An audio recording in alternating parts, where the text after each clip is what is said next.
हमारा जो first chapter है वो पूरी तरीके से कंप्लीट हो चुका है। तो आज हम सेकंड चैप्टर स्टार्ट करेंगे, वो है principles of management. Principles of management मतलब जो भी हमारे उद्देश्य होते हैं मैनेजमेंट को लेके, जो भी हमारे रूल्स होते हैं उसको हम बोलते हैं प्रिंसिपल्स ऑफ मैनेजमेंट। तो प्रिंसिपल्स ऑफ मैनेजमेंट क्या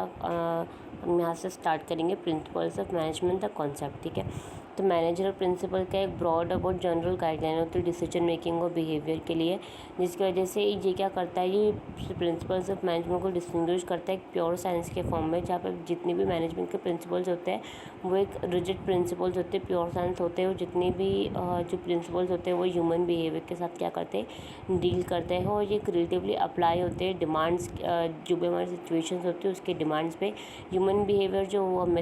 होता है वो हमेशा स्टैटिक नहीं होता है, और इसी तरह टेक्नोलॉजी भी नहीं होती, जिसकी वजह से हमारे बिज़नेस को बहुत ज़्यादा इफेक्ट पड़ता है। तो ये जो प्रिंसिपल्स ऑफ मैनेजमेंट जो है ये हमारे चेंजेस के साथ हमको क्या करते हैं, बनाए रखते हैं, और हमको इजीली हम इसको प्रॉपर्ली अडेप्ट कर सकते हैं। प्रिंसिपल्स ऑफ मैनेजमेंट जब हम बिज़नेस की बात करते हैं तो वो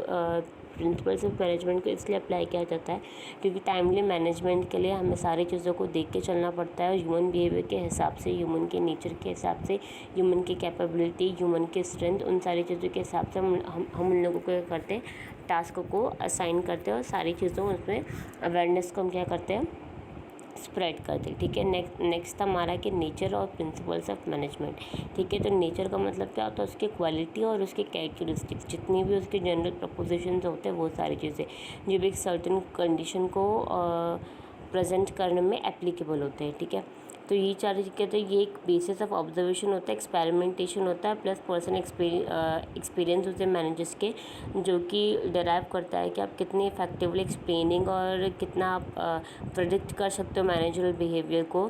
या फिर आप कितना कंट्रीब्यूट कर सकते हो डेवलपमेंट ऑफ मैनेजमेंट में, जैसे कि उसके साइंस और आर्ट दोनों तरीके से। तो हम क्या देखेंगे, nature of principles of management. तो first nature of principles of management क्या था, यूनिवर्सल एप्लीकेबिलिटी। तो the principles of management are intended to apply it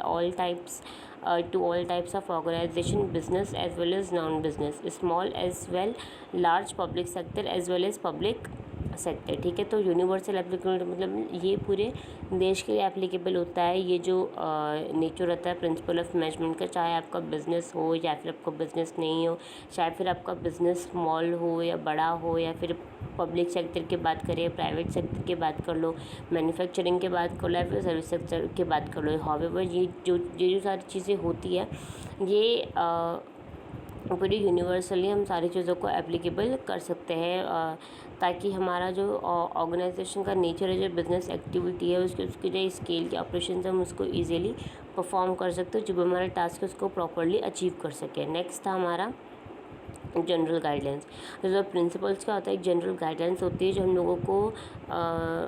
action जो होता है वो रेडीमेड तो प्रोवाइड नहीं करती, लेकिन स्ट्रेटेजिक सॉल्यूशंस के हिसाब से हम लोगों को सारी चीज़ें मैनेजर प्रॉब्लम्स को एक्सप्लेन करती है, और जिसके वजह से हमारा जो बिजनेस की सिचुएशन होती है वो हमेशा कॉम्प्लेक्स और डायनामिक होती है, और उसके जो रिजल्ट जो होते हैं वो हमेशा इफेक्टिवली निकल के आते हैं, जिसकी वजह से हमारा जो प्रिंसिपल्स की जो इंपॉर्टेंस होते हैं वो कभी भी हम उसको अंडर एस्टिमेट नहीं कर सकते, क्योंकि जो भी हमारे स्मॉल गाइडलाइंस होते हैं जो हमारी प्रॉब्लम को सॉल्व करने में हेल्प करते हैं, उसको क्या करते हैं हम जनरल गाइडलाइंस के नाम से जाना जाता है। नेक्स्ट हमारा formed by practice and experimentation. तो प्रिंसिपल्स ऑफ मैनेजमेंट जो होता है वो कैसे फॉर्म होता है, वो उसके लिए हमको प्रैक्टिस चाहिए, और दूसरा क्या कहते हैं एक्सपीरियंस चाहिए किसी भी चीज़ को परफॉर्म करने के लिए, ठीक है। तो जब भी हम प्रिंसिपल्स ऑफ मैनेजमेंट की बात करते हैं तो हमारे पास एक्सपीरियंस होना चाहिए, कलेक्टिव विजडम ऑफ मैनेजर्स होना चाहिए, जिसको जो वेल एक्सपीरियंस हो, जो सारी चीज़ों को, जो भी हमारे जितने भी कॉमन एक्सपीरियंस या फिर जो भी हमारे जितने भी कॉमन प्रॉब्लम्स आ रही है, जो भी सॉल्यूशंस आ रहे हैं, उन सारी चीज़ों को हम प्रॉपर्ली रिड्यूस कर सकें। नेक्स्ट हमारा फ्लेक्सिबल। तो जो नेचर ऑफ मैनेजमेंट और प्रिंसिपल्स ऑफ मैनेजमेंट का होता है हमेशा फ्लेक्सिबल होता है, वो हमेशा रिजिड नहीं होते, वो हमेशा कैसा होता है फ्लेक्सिबल हो जाते हैं, वो किसी भी टाइम पे हम उसको इजीली मॉडिफाई कर सकते हैं, और वो जितने भी चेंजेस आते हैं उन सारी चीज़ों को वो इजीली